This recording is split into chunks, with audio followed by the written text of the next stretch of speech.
বাংলাদেশের 92% মানুষ মুসলমান। এখন আপনি যদি কল্যাণ রাষ্ট্র করতে চান, আপনাদের বছরের যে বাজেটটা হয়, এই বাজেটের প্রত্যেকটা লাখ টাকা, প্রত্যেকটা পয়সা আপনাকে ইসলামের দৃষ্টিকোণ থেকে ব্যয় করতে হবে। তখন আপনি কল্যাণ রাষ্ট্রের সফলতা পাবেন। আপনার বাজেটে ব্যয় করা হয় ইয়ের পিছনে বিভিন্ন রকম, এরকম ইসলামিক দৃষ্টিকোণ থেকে বাজেটটা হয় না।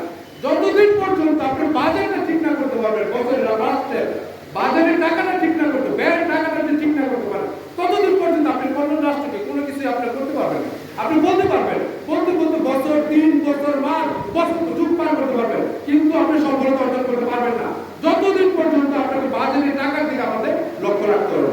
সেক্ষেত্রে আমি নেতাদের পার্টির পক্ষ থেকে বলতে চাই, রাষ্ট্রীয় যে বাজেটটা হয় প্রতি বছর, এর উপর আপনি জানতে পারবেন কোন খাতে ব্যয় হয়। অনইসলামিক কোনো খাতে যদি ব্যয় হয়, তখন আমাদের প্রতিবাদ করতে হবে, এবং আমাদের দাবি থাকবে রাষ্ট্রের প্রত্যেকটা টাকা জনগণের টাকা কি মুসলমানদের টাকা।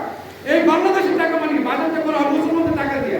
92% মুসলমান, এখানে 8% অন্য ধর্মাবলম্বী, 92% যেখানে মুসলমান, তাদের টাকা দিয়ে রাষ্ট্রের বাজেট করা হয়। ওই তাদের টাকা দিয়ে বাজেট করার পরে সমস্ত অনিসলামিক কার্যক্রমে ব্যয় করা হয়। তাহলে আপনি কল্যাণ রাষ্ট্রের বিষয়বস্তুর সাথে আপনি কখনো বাস্তবায়ন করতে পারবেন। সেই ক্ষেত্রে সময় কমে একটা কথা বলবো, আমাদের রাষ্ট্রের বাজেটের দিকে খেয়াল রাখতে হবে। বাজেটের